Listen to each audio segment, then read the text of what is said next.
Rau rangitirama, tēnei taku mihi atu, kia koto, tēnā koto, tēnā koto, tēnā koto kato katoa.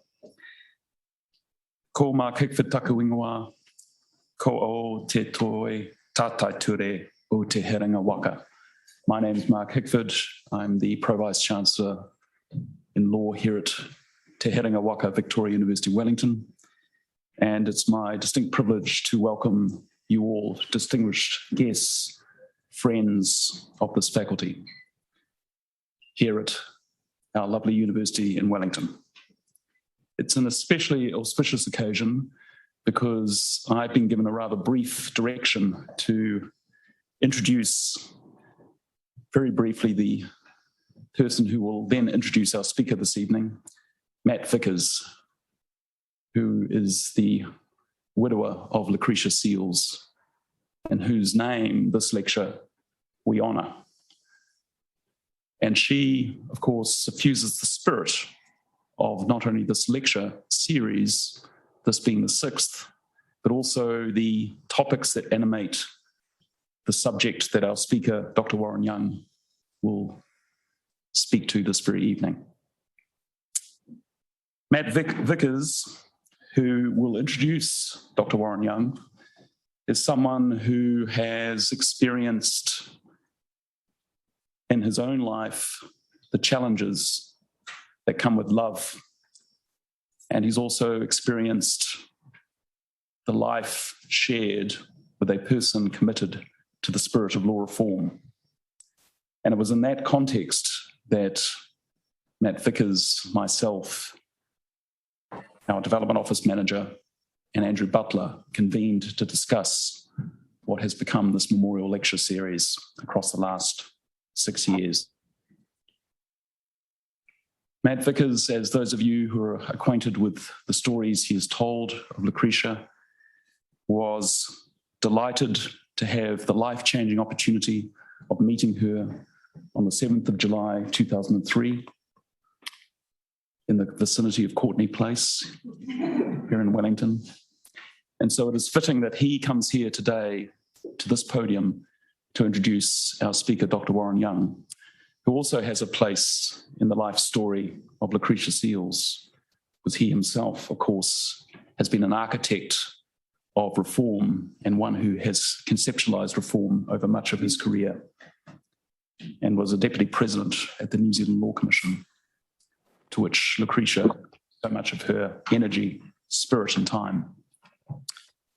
So I ask that you join me in welcoming Matt Vickers to the podium so he may speak to the subject of our speaker this evening. Thank you.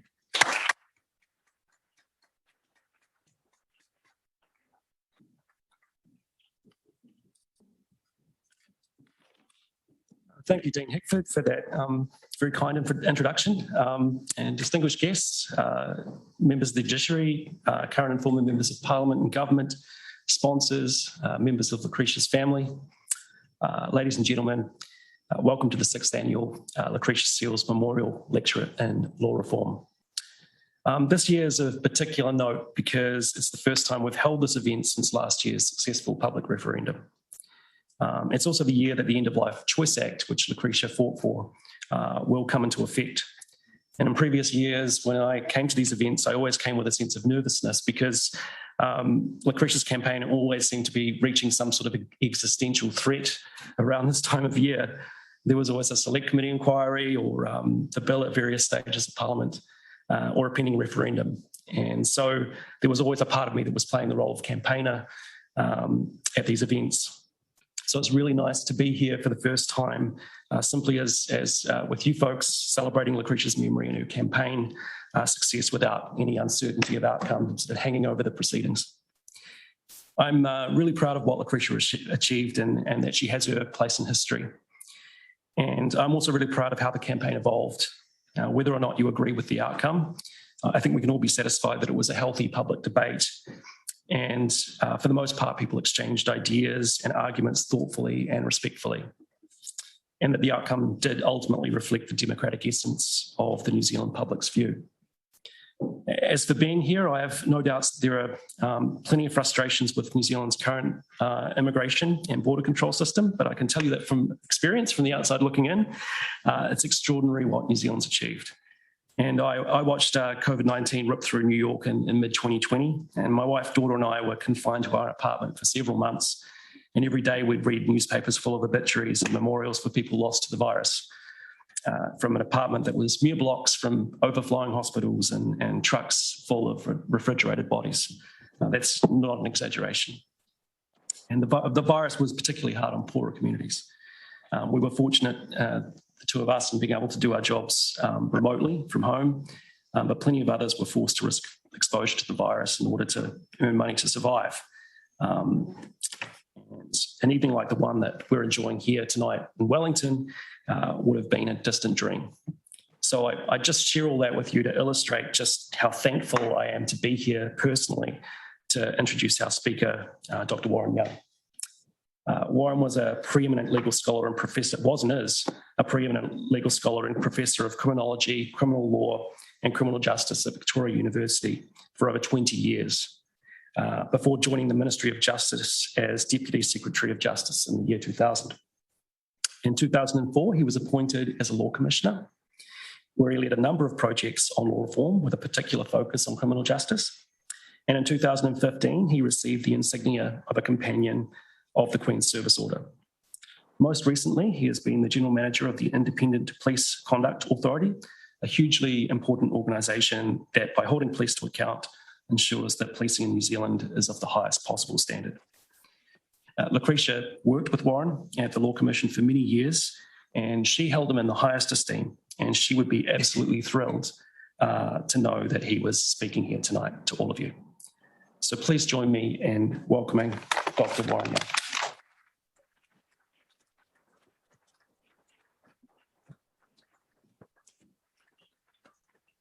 Thank you for that kind introduction, Matt. I apologise, my voice is a little husky because I've had a bug in the last week, but I'll do my best to throw my voice. It's a great privilege to be here. I first knew Lecretia actually when she was a student of mine in second year crimes, as I recall. I then had subsequently the pleasure of working with her in the Law Commission, as Matt has said. She was a wonderful colleague. She was intelligent, she was insightful, she was conscientious, but above all else, she was a lovely and caring person. The End of Life Choice Act is, I think, her enduring legacy and a reflection of her commitment to law reform. The Act is but a first step, albeit an important one in my view, but a first step in the development of a more humane and rational approach to end-of-life decisions. So it's my great honour to have been given the opportunity to give this lecture in her memory. She's greatly missed by all of those who knew her. I'm used to standing in this lecture theatre talking to students. It's a new experience talking to a whole group of friends and colleagues, and therefore it's a little daunting, particularly when a lot of you know much more about what I'm going to talk about than I do. It's also daunting because there are a number of people here to whom I owe a great deal. And I should specifically mention Sir Geoffrey Palmer, who's in the audience. Geoffrey played an important role in Lecretia's career, but also in mine.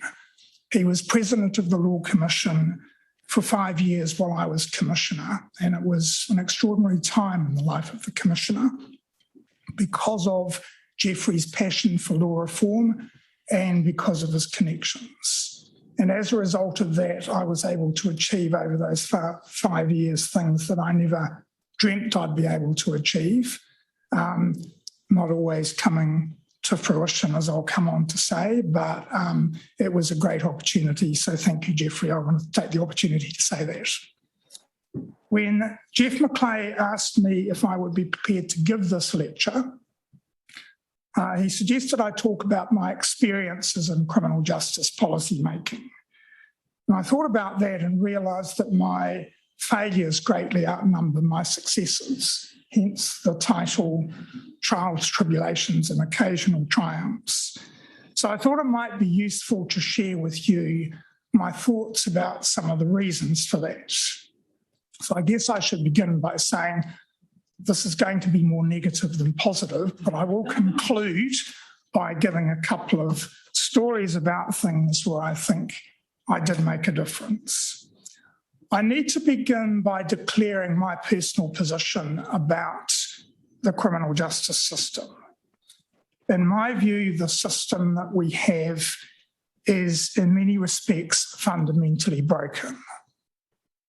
If we were designing a system from scratch that was a rational, evidence-based and compassionate way of delivering justice outcomes when someone has broken society's rules, it would look nothing like the system that we have that has evolved and that we tolerate. That system does not do enough to maintain our safety, security and sense of community. It does not do enough to look after people. As a generalisation, it tends to leave those who enter the system, whether as victims, offenders or anyone else, worse than when they entered it. So it's to my great regret, because of the roles that I've had, that I actually have not been able to change things as much as I would have liked, and that the impact that I've had has been pretty limited. So I want to talk about why I think that might be so and illustrate that by some concrete examples. At failure in policy processes seem to be, and then look in particular at what the particular challenges of criminal justice policy making are on top of that. And then I'll conclude just with a couple of successes and the lessons that can be learned from that. Let me begin, at the risk of telling you all to suck eggs, describe to you what I think an ideal policy process looks like. So if you're working in government as a policy advisor and you get a particular topic to look at, what are the steps that you should go through? Hopefully everyone in government who works in policy ought to know this, but I don't think they necessarily do. First of all, what's the problem that you're trying to solve? Secondly, what information do you have about it that's already been collected? What do you know about it? Thirdly, what more do you need in order to develop some policy options and think about it? And how are you going to get that additional information? Do you need to do some research? Do you need to consult? And so on. Fourthly, in the light of all of that and the information that you have available, what's the options for reform? What are their pros and cons? What are their costs and benefits? Fifthly, in the light of all of that, what's your preferred option and why?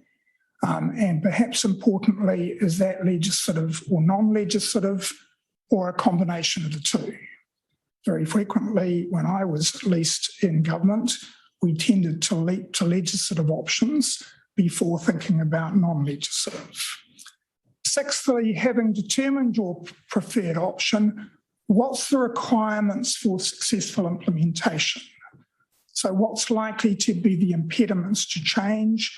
How can they be managed and overcome? What sort of training might be required? Is there some culture change required amongst the agencies who are going to be doing the work, et cetera, et cetera? Seventhly, do you need a pilot or a trial? You're not really sure whether you've got enough information that this is the right option. Do you need to trial it first? And then finally, and most importantly, I guess, thinking about how you're going to know whether in fact it's worked. So how in 3 or 4 years' time are you going to know you've been successful? That's the ideal process. So in my experience, there are a number of reasons why that fails. Policies are not bound to fail because they don't follow that ideal process, but they're more likely to. And there are 3 particular areas that I would single out as principal points of failure. First of all, those that develop policy proposals often misunderstand the nature of the problem. They often focus on the presenting problem rather than the underlying driver. And if you do that, of course, then your whole process will end up at least being likely to reach the wrong results. And just briefly to foreshadow what I'll come on to talk about a little bit more, in the criminal justice area, efforts to stem the rising prison population have been a classic example of that. People repeatedly misunderstand the nature of the problem. If you go back over the 40 years or so that I've been involved in this area or more, most of the time when people have tried to do something about the rising prison population, they've developed policies around developing alternatives to imprisonments. So more and more non-custodial sanctions, which often end up being alternatives to alternatives. Completely misunderstanding that the prison population is about the overall quantum or scale of punishments. Simply creating alternatives to imprisonment doesn't actually do anything about the core quantum problem. Secondly, there's often a failure to identify or evaluate all options and to gather all of the available information. That's exacerbated, I have to say, by at least my perception that those developing policy options often have a poor understanding of and little prior experience in the subject matter. It's a disease of the public sector that we have developed faith in generic policy analysts who are believed to be able to shift around from one area to of government to another and become instant experts. As a result, there's been a loss of institutional knowledge and experience and substantial churn in policy making. For those of us who have been around for a long time, it's not at all unusual to find bright-eyed and bushy-tailed policy analysts working on an issue as if it's the first time that anyone's thought of it, and not actually looking at what's gone before, and actually without any knowledge at all of the fact that this has been looked at least 4 or 5 times in the past. Finally, there is frequently a failure to consider what's required to ensure successful implementation. I well remember having a conversation with a chief executive of a small agency who shall remain nameless, who, when I inquired why he was not taking a course of action that was clearly contemplated by the legislation under which the agency operated, responded that, and I quote, "Well, the legislature didn't envisage how things would work out in practice." And while that was a rather quaint approach to legislation, it nevertheless points to a common problem. Those responsible for the development of legislation sometimes give relatively little thought to how it's going to work out in practice, what the obstacles to that are likely to be, and how they might be overcome. Legislation becomes an end in itself. Implementation comes later. I well remember in my early days in justice, actually, and Geoffrey will relate to this, but I was responsible in my group for the passage of a piece of legislation to create offences against the bribery of foreign officials, which was to implement the OECD Convention about that. So I think it had reached the second reading stage, and I went along to the House, and it was after dinner, and as you can imagine, the bribery of foreign officials didn't exactly capture MPs' attention. So my recollection, or at least my impression, was there were about 10 MPs in the House. And Wyatt Creech was giving his required 10-minute speech. So because there was no one listening, he decided that he would address his remarks directly to me on the official speech. So he proceeded to talk at me for 10 minutes. And in the course of talking, he said, this is a really important piece of legislation, but now you've passed the legislation. The hard work of implementation has now got to begin. And given the fact that I think we're given no thought whatever to implementation, and indeed I'm not sure we even thought that the legislation had any purpose other than merely abiding by the convention, this came as something of a surprise to me. That was in my early days of policy advice, and I think he was absolutely right. And that's often a failure that permeates all aspects of areas of policy. While all of those things apply equally to criminal justice policy making, there are three other obstacles that make criminal justice policy making particularly difficult that I want to talk about.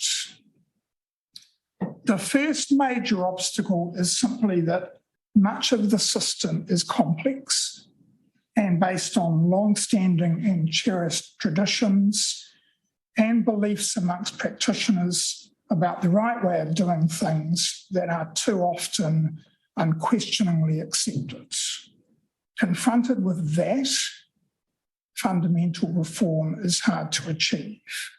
That's compounded by the fact that self-evidently there is an intersection between criminal justice and social justice.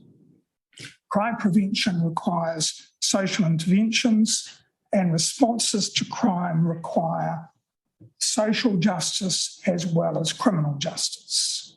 And that's because the roots of crime are obviously to be found in long-standing family, community, and health issues, sometimes intergenerational in nature, and because notions of justice are deeply embedded in our social fabric. Governments can do little more than tinker with either of those things, and those formulating policy proposals generally have little understanding of them. And just a little anecdote to demonstrate that. I remember when I'd been Deputy Secretary for Justice for about 18 months or so, I got a phone call one day from a woman who I didn't know, who was ringing from some community in the Auckland area in great distress, saying, "We have a shocking meth problem in our community and nobody's doing anything about it, and it is destroying my family and it is destroying lots of other families, and you need to get government to do something about it." And I listened to that and I did not know what to say. I had a work program that was all revolved around legislation. I had a bunch of staff who wouldn't have even known where to start in looking at a problem like that. And I didn't know myself where to start in looking at a problem like that. So I didn't do anything. I should have done something, but I didn't. I would have a rather better idea now how to go about it, but even then, think about the fact that John Key, as Prime Minister, tried to do something about it by setting up an interagency group in DPMC that then developed a whole substantial work program and a number of strategies and initiatives. The meth problem is worse than it's ever been. These problems are very difficult to fix, and generally policy fails.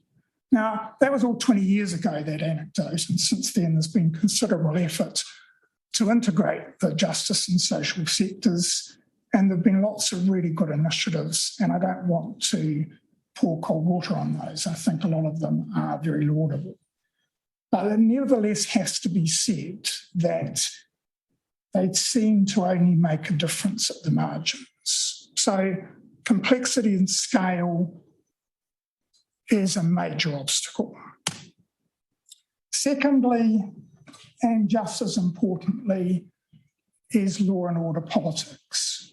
The ideal policy process that I outlined assumes a starting point in which the problem and the solutions will be dispassionately and rationally analysed, and we'll determine then what the most cost-effective outcome is going to be. But in criminal justice, most of the time, that's not the starting point. Law and order politics, at least traditionally, has demanded that politicians react to perceived public opinion and be seen to be taking decisive short-term action in response. Indeed, I'd probably suggest that that even expresses the issue in the wrong way, because it misrepresents what politicians feel the need to respond to. When I used to teach students about sentencing, I used to always talk about the very large amount of research that's now being done about public opinion on sentencing, which shows uniformly that if you give people, members of the public, sentencing cases and provide them with all of the information, they are just as lenient as judges and often more lenient. The numbers who wish to be more severe are actually very small. And I used to teach students, well, the problem here, isn't it, is really that the public are ill-informed. And if we have better ways of informing the majority of the public, then that would address the law and order problem. But actually, I quickly realised when I reached governments that that was the wrong analysis. Politicians, or at least intelligent ones, are not silly enough to believe that the letters appearing in their mailbag or letters to the editor or social media comment necessarily represent majority opinion. By definition, they probably don't. They represent vocal and strongly held minority opinion. And at the risk of oversimplifying the complexities of politics in this area, that's what politicians feel the need to respond to. Why? Because strongly held minority opinion represents noise, and noise indicates that governments are not getting things under control. And so the problem is that those espousing law and order rhetoric, such as the Sensible Sentencing Trust, don't necessarily represent majority opinion, but they represent noise. And for groups like that, reliable evidence is an unwanted and irritating distraction. And when you're confronted with that, short-term political gains from responding to that opinion will generally conflict with rational, long-term, evidence-based decision-making. And that's why, if you go back over the history of criminal justice legislation in particular, you'll find many, many examples where the principal objective has not been to do good, but to do as little harm as possible. And you can often find quite bizarre instances of contradictions and conflicts within legislation because officials have tried to limit the impact of what's being done, even although it's irrational to do so and make silly distinctions. That brings me to the final obstacle. The challenge was opposed by law and order politics are exacerbated by the separation of powers. Within our constitutional structure, where judiciary and independent actors such as the police do not operate at the direction of government, legislation is a blunt instrument for criminal justice reform. Even if it were the result of rational evidence-based decision-making, it's incapable of producing the kind of targeted and case-based interventions that are required to effect real change. The reality is that the criminal justice policy that consumes the bulk of resource from arrest and prosecution through to conviction and punishment is predominantly controlled by law enforcement agencies and the judiciary, not by governments. And that's the real difficulty posed by the separation of powers. Our structure simply doesn't allow for overall responses to offending to be introduced in a rational, controlled, planned manner. The punishment system is an example. Parliament prescribes the maximum penalty for each offence. However, those maximum penalties are explicitly reserved for the worst hypothetical case of each type of offence that you can think of, and generally bear little relationship to day-to-day sentencing practice. The result is that judges are left with a very large measure of discretion to decide on the sentencing ranges for each offence. In other words, it is judges who largely set the quantum of punishment. The result is that the vast bulk of sentencing policy is made not by the legislature or the executive, but by judges. And that's expressed in appellate decisions and guideline judgments and so on. And significantly, that's developed without explicit reference to or necessarily even knowledge of available resource. So if you think about that, we determine quantum of punishment without any reference to cost. In a real sense, punishment is treated as a free good. Unlike other areas of government expenditure, it's not effectively rationed according to resources or cost benefits.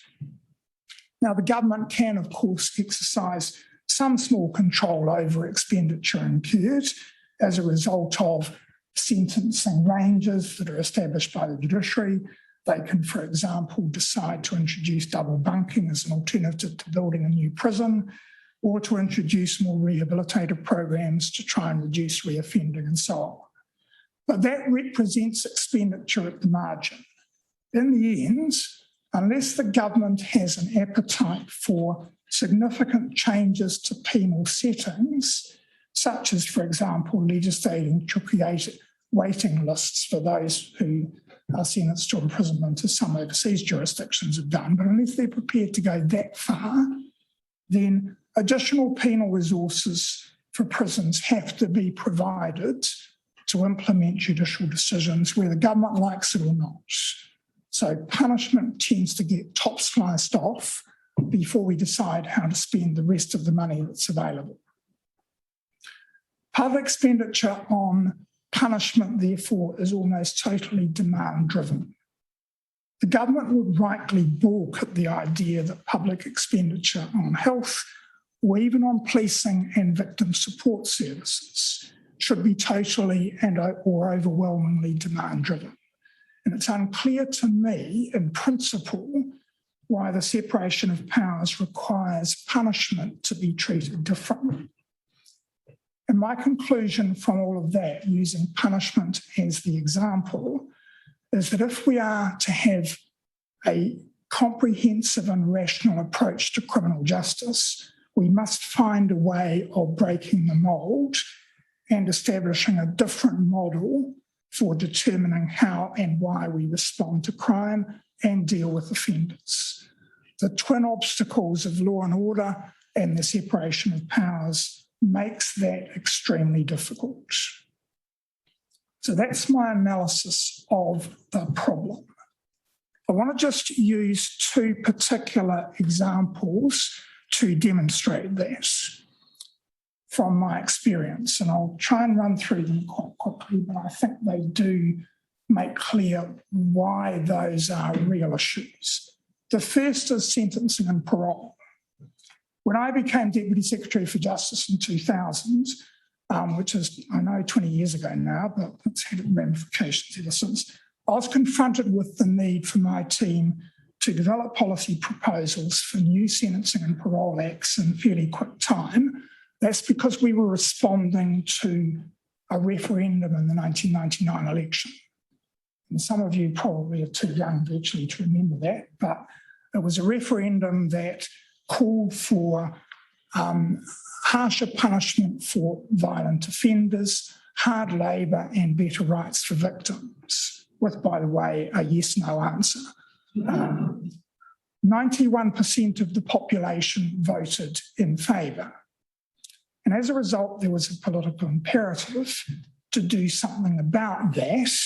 And there was obviously a desire to do something about it in a way that did as little harm as possible.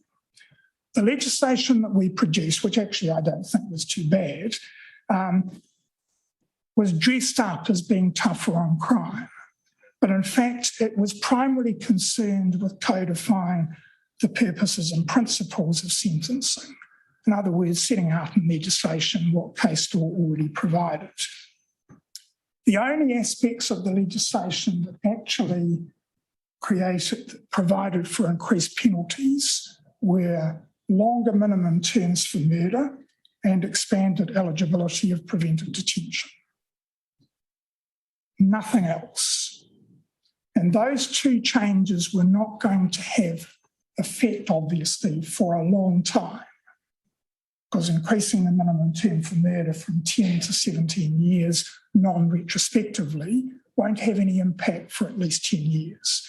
And that's actually why we costed the impact of the legislation at a mere $5 million. That is not how things turned out in practice. The prison population rose rapidly and inexorably from 2002 onwards. On a number of occasions, I have been blamed by all sorts of people for that increase, as if I was personally responsible for the policy. And I would have been quite happy to accept that blame if, in fact, it had been the direct result of the legislation, but it wasn't. My conclusion is that it was simply the result of the fact that the judiciary in imposing sentence and the parole board in determining release dates were reacting to the public and political mood, or at least the perceived mood, and becoming tougher. The minister at the time, Phil Goff, talked about getting tough in accordance with the perceived need, but he didn't and couldn't do much legislatively to back that up. The impact of his tough talk at the time was at best indirect. And that, to me, is the nub of the problem. I've no issue with governments increasing the quantum of punishment if they deem it appropriate to do so in full recognition of perceived costs and benefits. But law and order politics and the separation of powers doesn't allow for that. At present, if governments want to do something, then they're limited to increasing maximum penalties in the hope that that then runs over into day-to-day sentencing practice, or otherwise to pass pieces of legislation as political theatre that have either no impact on what judges do, or, as with 3 strikes, produce perverse results at the margins. Successive governments have tried to do something about that rising prison population, but until recently with little or no effect. And as I said before, that's because the various policy programs that were set up, most of which I was involved in some way or another, misunderstood the fundamental problem, which is that we have no proper mechanism for determining what the overall quantum of punishment should look like. When I was in the Law Commission, we recommended that the problem should be addressed by the introduction of a sentencing council to set sentencing ranges accompanied by costs and benefits that would then be presented to Parliament for approval. I think that would have made a significant difference to the law and order debate if properly implemented. However, although it got as far as the enactment of the Sentencing Council Act 2007, it was never implemented and was eventually repealed in 2007. So that analysis of the sentencing and parole problem still remains, in my view, and that's why the system continues to fail. My second example is criminal procedure. I encountered that as an issue when it came as a reference to the Law Commission. The reference was actually about status hearings, now called case review hearings, which had been developed by district courts as a case management tool, and that there were concerns that the status hearing process might be pressuring defendants to plead guilty and that we might be developing an unhealthy plea bargaining culture.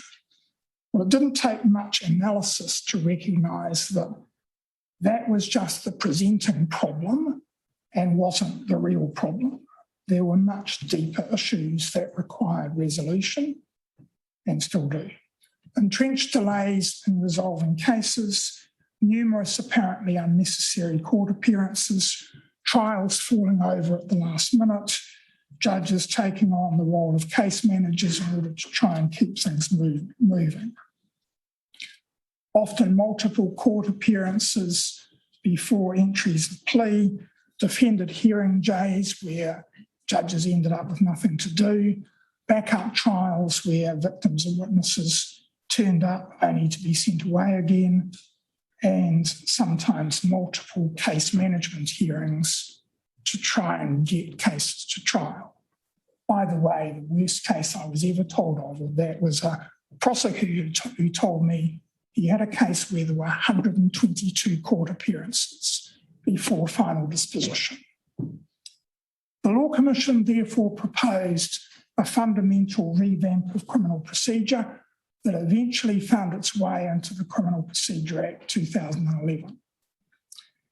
The intent was to ensure that in almost all cases, a plea would be entered by second appearance, that where there was a not guilty plea, there would be a requirement to identify the issues in dispute, that the parties would have primary responsibility for managing the case through to trial, and that there would be carrots and sticks to facilitate that. So I think that expresses the intent in a nutshell. We did recognise that we would only be successful if we affected culture change and took the actors in the system with us. So we set up a pilot in Tauranga and Counties Manukau with the cooperation of judges, police prosecutors and defence counsel. And we thought the pilot actually worked and participants thought that it improved things. So we got the legislation enacted, still there, Criminal Procedure Act 2011, but all the problems that I listed still remain. And indeed, some might argue they've actually got worse. So we failed. Why did we fail? Well, I think there were probably a couple of key reasons. One was that the legislation was watered down at the last moment after ACT was lobbied by a single member of the Defence Bar. And secondly, because we did not get buy-in from participants in the system as a whole, and because we didn't get buy-in from participants in the system as a whole, the legislation simply wasn't enacted as we designed it. In fact, I found a little ironic that some years after the Act came into force, a trial sexual violence court was set up with a range of innovative processes. When I came to look at the innovative processes, I found that in almost every respect, they mirrored exactly what the Criminal Procedure Act already requires, that people simply weren't doing. So the examples that I've given probably indicate why the present government's expressed desire to transform criminal justice seems to have ground to a halt, or at least has gone on the back burner.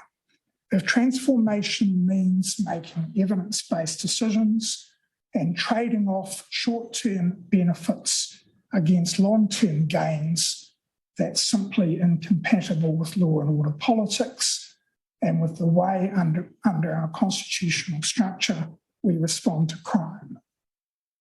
Indeed, I think it's perhaps instructive that the only announced change that can truly be described as transformative is the one that's actually being launched by the Chief District Court Judge called Te Ao Marama. And without going into the detail of that, because it's intended simply to operate as a pilot in 2 courts, that would fundamentally transform, apparently, the way in which district courts operate and involve victims and offenders much more in the actual proceedings, make much better use of Maori protocol, have much better referral pathways for rehabilitation and treatment, and so on and so forth. It sounds very much like a sort of one-stop shop. But I'm left wondering, if that's a good idea, why is it left to the judiciary to introduce this type of far-reaching initiative? I presented a rather bleak picture, and I said that I would end on a positive note, because those are the areas where I failed. There's a couple of areas where I think, or more than a couple actually, there's a couple in particular where I think that I've had some success. One is in relation to juries. So the background to the work that I've done on juries is the Law Commission had a reference back in the late 1990s to look at the way in which juries worked. Sensibly, the Law Commission at the time decided they couldn't really make any recommendations without finding out how juries actually operated. So they asked me and a couple of colleagues, including my close colleague Yvette Tinsley, to do some research, which for the first time allowed us to interview jurors after trial about absolutely everything that had gone on in the jury room. So we talked to as many jurors who were willing to be interviewed by us with the support of the judiciary, and we reached conclusions which we then presented particularly to the judiciary, but also to the ministry. What we found was that, leaving aside whether juries were appropriate for certain sorts of cases or not, juries were extremely conscientious, but the system served them really poorly, as a result of which they were extremely inefficient, often ineffective, and almost uniformly experiencing significant amount of stress. Judiciary picked that up and decided they should do something about it, to their enormous credit. And in particular, what they decided was that juries needed to be given much more information in written form to back up what they were told orally, and that would include the development of what's now called question trails. We don't go and direct juries about what the law is and tell them to apply it. We simply tell them in sequence the factual questions that they need to answer. And that's what judges set about doing, and that's now standard practice in every jury trial. So we have more recently, Yvette and I, with some Australian colleagues, done a piece of trans-Tasman research using the same methodology as before, where we've compared Victorian practice with New Zealand practice. And I think found, what at least I think, totally convincingly and clearly, is that our system comparatively works far, far better, reaches better outcomes, has shorter trials, has more focused deliberations, and more satisfied jurors at the outset, at the end. So more fundamental reform in relation to juries, I might argue, is needed, but on its own terms, that's been a really successful process. The second was search and surveillance, which is a piece of legislation that brings together all substantive police powers and also brings together all the legislation about how searches are to be undertaken for all law enforcement agencies. That was a reference when I was in Justice that I gave to the Law Commission. I then went to the Law Commission and I worked on it for 5 years, and we consulted very extensively with police and virtually every other agency in town. We produced legislation, we took it through select committee, we got at least one minister that was prepared to fight to get it through, and we got it enacted. And we then set about a process of implementation, which involved, in the case of police, to their credit, 30,000 person hours of training. They required that every police officer in the country from commissioner down had to do 2 full days of training because they learnt their lesson from the Bill of Rights Act. And so as a result, that act, I think, has been, comparatively speaking, really successful. There are there's relatively little case law about it. And generally, at least agencies are pretty happy with most of it. Why did those things work? Well, in relation to juries, as I said, because we got the key players on board, didn't require legislation, although there was some peripheral legislative change. It was simply done in practice. In relation to search and surveillance, I think it worked because there was a very detailed and prolonged consultation process, both before and during the passage of the legislation. There was an unusual degree of continuity in the form of me, which was fortuitous. And there was a real investment in implementation, particularly by police. And those 3 things meant that it had a successful outcome and by and large achieved what it was intended to achieve. So what do I draw from all of that? Well, I think there are 3 major lessons. One is, although major and transformative change is sorely needed, it's unlikely to occur. Most criminal justice change, in fact, can only be effected in small and incremental steps. Secondly, success requires careful implementation planning as part of the policy process. And thirdly, culture change and ownership by those responsible for implementation is essential. If you get those 3 things right, then you might get a successful outcome. But I should make one final point, notwithstanding all that pessimistic talk. I don't actually think we should give up on far-reaching reforms because that's defeatist. There are signs of change that are encouraging. For example, there's presently a criminal process improvement program that involves the judiciary and the defence bar as well as the ministry. And I hope that works where our legislation fails. More generally, there's some signs of change in terms of the public conversation about law and order, notwithstanding the law and order rhetoric recently rearing its head again. It does seem to me, though, that doesn't quite get the traction that it used to be. But if that's going to be maintained, there needs to be ongoing political leadership, the courage to think outside the square, and the willingness to do things that take risks. Whether that will happen, your guess is as good as mine. Thank you for listening.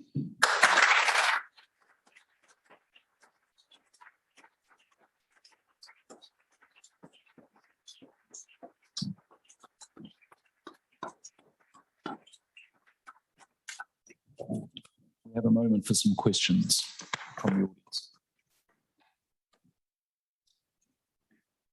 Step 8 of the policy process was ex post evaluation. Yep. It seems to me of all the things we do badly in the policy process, that's the thing we perhaps do most badly. And I wondered whether you could expand or you have any thoughts on what a really high quality ex post evaluation might look like, given the constraints. It's a very good question because actually I think that's why I put it in the policy process, because I think you need to think in advance how you do that. It's because actually whatever form it takes, you need to put in place measures to collect the information. I don't have any blueprint for that. What I would say is that in search and surveillance, we did something that was pretty unusual, which is that we wrote into the legislation that there was to be a review by the Ministry and the Law Commission together after 5 years. So that review took place and there was a report that was then tabled in Parliament. So that was actually a process to ensure that there was a proper evaluation of how the legislation was working and where the pinch points were. But I mean, if you don't think about it in advance, then you often find 3 years later, well, I don't have the data that I require to know whether it's working or not. Robert. One obvious example is the Sentencing Act, and your name is all over it, and as you say, it's largely neutral as to whether up or down. There's a structural analysis setting out the aims, intentions, the options, etc. Yeah.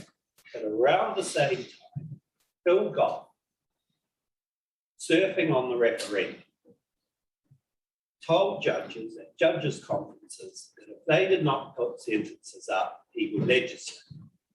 And to the disgrace of the entire judiciary, they followed like ducks.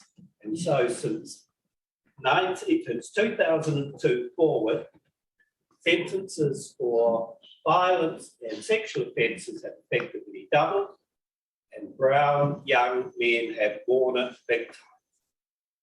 The Court of Appeal took from your Act 2002 to 2019, 17 years to come up with a proposition that's clearly written in there that all components of sentencing have to be looked at in all cases. Now, they're slow learners. They refuse to confront their own obligations here. They take no responsibility for the separation of powers things we've dreamed up. And the mess we're in, no one's happy with it. New Zealand didn't invent it, it's throughout the whole English world, but the net result is if anyone's got a computer, put a yellow sticker on it, it's brown young men in jail that is the problem. So, I mean, I entirely agree with that, and I well remember Phil Goff's speech to the judiciary in Christchurch. But I actually think that's a demonstration of the problem, because the same obviously applies in reverse when you want to bring the prison population down. I mean, to me, to a degree, that's what's happened with the Labor government at prisons. You want to bring the prison population down, so you change your rhetoric, because that's the only mechanism you've got. You start talking about a different approach to things, and judges then may react as all human beings, even if it's unconscious. They react to that. But that seems to me to be a very odd way of determining what our quantum of punishment should look like. If it requires on those sort of indirect coded signals between politicians and judges, then of course it's going to be screwed up in exactly the way you suggest. That's why we don't have the settings right. You talked about the separation of powers being on transformative change. What sort of constitutional reform like how? Oh, well, that's a good question. Don't get me wrong. I'm not attacking the separation of powers. Obviously, separation of powers is a vital safeguard against, dictatorial government and tyranny, and really important. What I was just signalling there is that I think as a result of that, we have that unfortunate byproduct in this sort of area, and you need to find alternative mechanisms for addressing that. And that's where the idea of the Sentencing Council came from, because that was a sort of an intermediate body that actually was going to have representatives of the judiciary and appointees of the executive presented to Parliament. That would actually be like a partnership arrangement for determining quantum. So that was why we came up with that sort of idea. And I'm not suggesting that that's the only way of doing it. It might not be the right way, but I just haven't thought of any other way yet. I just think that you need to come up with solutions to the problem, recognising that separation of powers has to remain.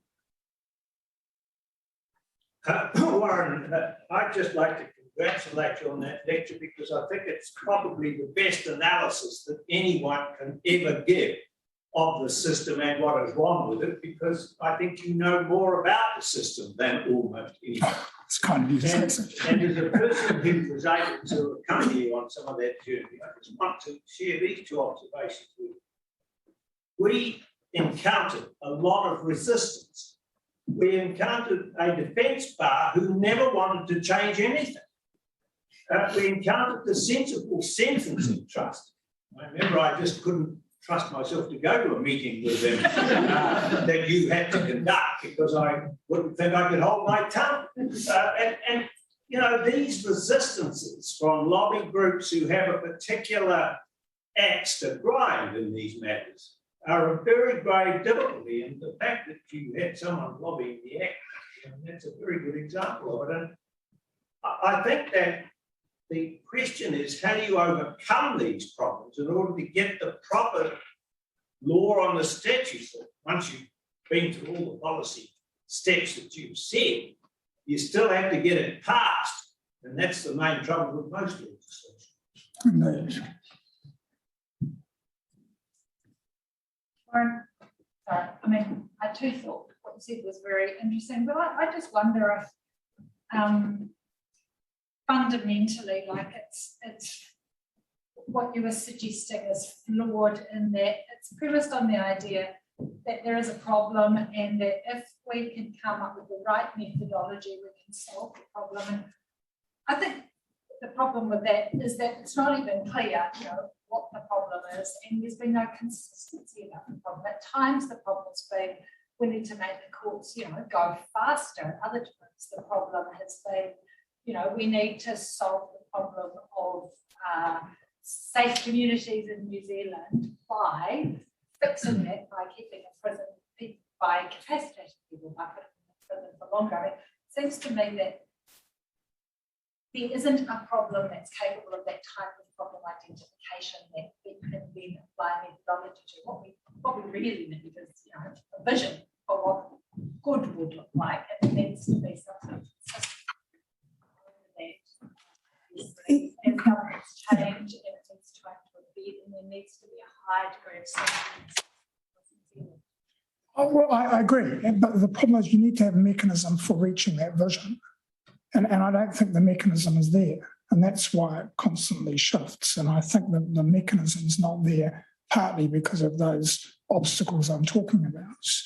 You know, if you try and develop a vision, you've got to try and develop a vision by those who have the power to change things. There are so many actors in the system that you can't get that shared vision, and we don't have a process for overcoming it. That's what I'm trying to say. I mean, I agree with you. The first stage of my ideal policy process, we don't even get beyond the first stage because we don't have an agreement about what the problem is. I'm conscious of the time, and whilst the question and answer session suggests the value of what you've said, Warren, I think I'm going to have to intervene and call the proceedings to a close. But I would wish to honour first the presence of Matt Vickers, who introduced you this evening, and also acknowledge the presence of Lecretia's family here today. I think in listening to this evening's proceedings, I hope you'll agree with me that the spirit of what she represented in her person is so well encapsulated in what you've just heard, and both in terms of the presentation that Dr. Warren Young gave, but also in the vigour of some of the discussion that we started to hear at the end. If Warren Young was incredibly modest in talking about his eloquence and failure and his experience with trials and tribulations, I think we can also acknowledge that the triumph of Lecretia is evidenced in his presentation this evening, because it shows the importance of discussing and challenging ourselves about law reform and what makes effective, good law reform. This is not a council of perfection. It's often a council of incomplete experimentation, and as Warren said, incremental steps where we try things in our trialling and we try things in our tribulation. But nonetheless, there is an open spirit here of dialogue and disagreement and dissent, but also hopefully a finding of ways forward. So I think that is a lovely testament to Lecretia Seals' legacy and the fact that this is an establishment here today of that spirit in terms of discussing law reform. So in that context, I wish to ask each and every one of you, distinguished guests, friends of Lecretia, and those who were her cherished loved ones while she was with us, and to whom we repose her memory and love forever after. I wish you to join with me in thanking Warren Young for his excellent presentation. Thank you.